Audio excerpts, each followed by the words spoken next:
Hello everyone, welcome back to my channel kids education. तो आज मैं आप लोगों के साथ वीडियो शेयर कर रही हूँ। इसमें हम डिस्कस करेंगे how to score good marks in your exam. ठीक है, अगर वीडियो आपको अच्छी लगे और आपके लिए यूज़फुल हो तो please do like, share and subscribe to my channel. तो चलिए वीडियो को स्टार्ट करते हैं। The first thing is each one of us want to score good marks in our examination. ठीक है, हम सब जो है चाहते हैं कि हम एग्ज़ामिनेशन में अच्छे मार्क्स स्कोर करें।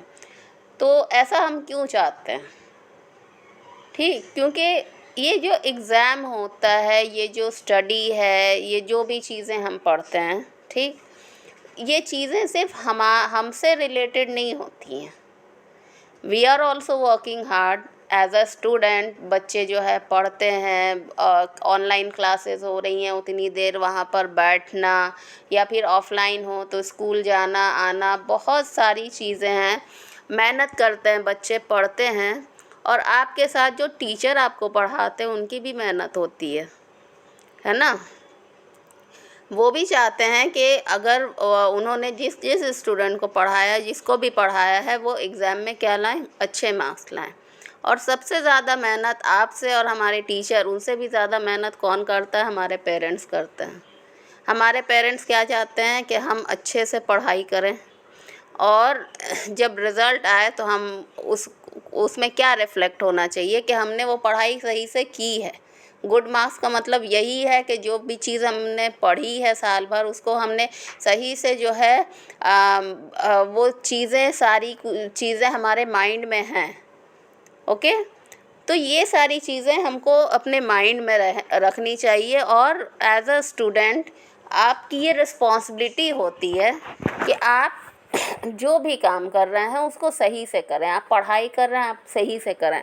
अब आगे चलकर आप किसी भी जॉब में जाएंगे, बिजनेस करेंगे, जो भी कोई भी किसी भी प्रोफेशन में जाएगा, तो आपकी ये ड्यूटी होती है, आपकी ये रिस्पॉन्सिबिलिटी है कि आप जो भी जॉब कर रहे हैं आप उसको बिल्कुल अच्छे से करें, पूरी लगन के साथ करें।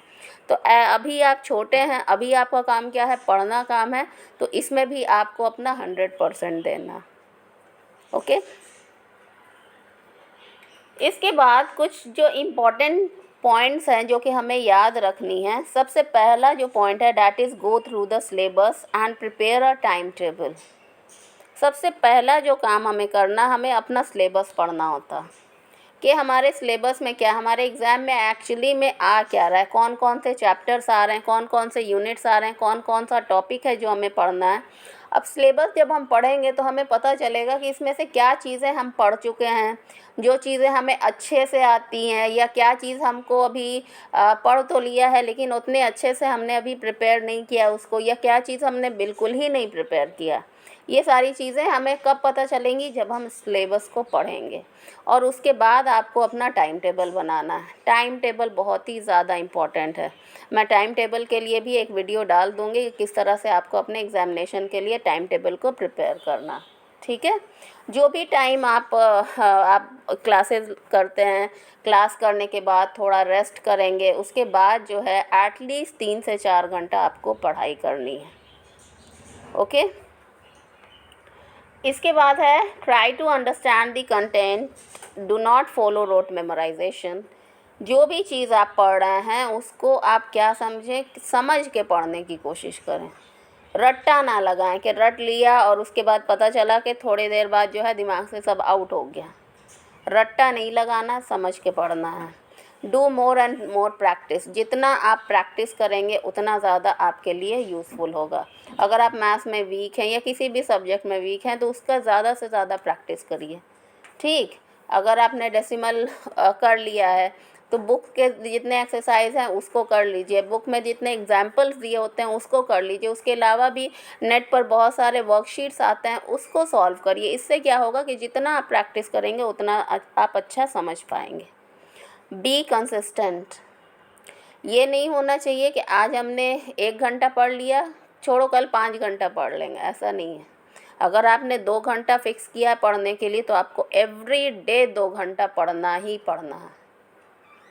इसमें आप अगर ये सोचेंगे कि आज नहीं करते हैं कल करते हैं तो फिर नहीं हो पाएगा। इसके बाद एग्ज़ाम के एक हफ़्ते पहले आपको अपना सिलेबस इस तरह से कवर करना है कि एग्ज़ाम के एक हफ़्ते पहले तक आपका सिलेबस पूरा हो जाए, और उसके बाद आपका काम है रिवाइज़ करना। रिवीज़न बहुत बहुत बहुत इम्पॉर्टेंट होता है। अगर आपने जितना भी अच्छे से पढ़ा हो, अगर आपने रिवाइज़ नहीं किया है तो आपके माइंड में वो चीज़ नहीं रहेगी। ठीक है। इसके बाद कुछ पॉइंट जो एग्ज़ाम के टाइम में आपको माइंड में रखना है। सबसे पहली बात कि स्ट्रेस नहीं लेना। अरे मेरा एग्ज़ाम आ गया, अरे 2 दिन बचे हैं, अरे अब हम क्या करेंगे, अरे मेरा सिलेबस नहीं पूरा हुआ, अरे हमने रिवीज़न नहीं किया, अरे हमने प्रैक्टिस नहीं करी। कुछ नहीं करना, जितना हो गया काफ़ी है। Be satisfied on what you have read and keep on revising that. जितना आपने पढ़ लिया, अगर आपका टाइम जो है अब एग्ज़ाम में टाइम बचा नहीं है, तो अब सिलेबस को कवर करने की कोशिश ना करें, बल्कि क्या करना है कि जितना रिवाइज़ कर लिया है बस उसी पर फोकस करना है, उसी में सेटिस्फाई रहना कि हाँ इतना हमने कर लिया है और इसी को हमने अच्छे से करना है। Always carry an extra pen and pencil whatever you are using. आप पेन पेंसिल जिस चीज़ से भी लिखते हैं आपके पास वो एक्स्ट्रा होनी चाहिए। Do not focus on others. ठीक है। बहुत सारे लोग जो है, बच्चे जो है, हमने तो पूरा कर लिया, हमने तो 1 महीने पहले ही अपना सब कंप्लीट कर लिया था, हम तो इस तरह से कर लिया। हम दूसरों की बातें नहीं सुननी है, अपने ऊपर फोकस करना है। Try to focus on yourself only. Okay. Follow the exam time table. Exam का जो टाइम टेबल हमें मिलता है स्कूल से कि 21 को ये एग्ज़ाम है, 22 को ये एग्ज़ाम है, टाइमिंग ये इतने बजे से इतने बजे तक एग्ज़ाम चलेगा, इस चीज़ को आपको प्रॉपर्ली देखना होगा। ऐसा नहीं है, आपको पता होना चाहिए कि आज हमने लैंग्वेज का एग्ज़ाम दिया, कल लिटरेचर का है एग्ज़ाम। अगर पता है फिर भी आप टाइम टेबल को एक बार देख ज़रूर लें। ठीक। इसके बाद क्या करना है कि एग्ज़ामिनेशन के टाइम में आप ऑनलाइन दे रहे हैं, ऑफलाइन दे रहे हैं, जैसे भी दे रहे हैं, आपको क्या चीज़ें फोकस करनी है। सबसे पहले कि बी ऑन टाइम, टाइम पर रहिए। अपना नाम और डिटेल जो भी डालनी है उसको मेंशन करिए सही से। सारे क्वेश्चंस को सही से पढ़िए। क्वेश्चंस को टाइम देना बहुत ज़रूरी है। क्वेश्चन को समझना बहुत ज़रूरी है, क्वेश्चन में पूछा क्या जा रहा है। ठीक है। बहुत सारे बच्चे जो हैं वो पूछा कुछ और जाता है, टॉपिक देखकर बस नाम देख लिया कि हाँ ये है, बस उसको लिख दिया, और उसमें पूछा कुछ और गया था। Right the answer along with the right the questions along with the answer. मेरा ये मानना है, बहुत सारे स्कूल में ऐसा टीचर बता भी देते हैं कि टाइम बचाने के लिए, टू सेव योर टाइम, कि क्वेश्चन मत लिखिए, नंबरिंग देके आंसर लिख दीजिए। लेकिन मेरा ये मानना है कि अगर क्वेश्चन वहाँ पर लिख देते हैं आप तो ज़्यादा बेटर होगा। ठीक। Right neatly and clearly. आपको अपनी हैंड राइटिंग पे बहुत फोकस करना है। अब अभी वक्त तो बचा नहीं कि एग्ज़ाम से पहले जो है अब आप हैंड राइटिंग को सुधारेंगे, लेकिन जो भी आप लिखेंगे उसको क्लियरली लिखिए, नीटली लिखिए। ठीक है। कुछ भी एक लिखा, एक वर्ड लिखा है, उसके बाद एक वर्ड को काट दिया, फिर दूसरा वर्ड लिखा, इस तरह से नहीं। ऐसा होना चाहिए एक तो उसमें कुछ भी दाग धब्बे और जो है काटना और ये सब नहीं करना चाहिए। उसके बाद ये चीज़ होनी चाहिए कि जो भी आपके वर्ड्स है वो बिल्कुल क्लियर दिख रहे हों टीचर को, उसको कोशिश ना करनी पड़े, समझने की कोशिश ना करनी पड़े कि उसमें लिखा क्या है। Okay. First focus on what you know.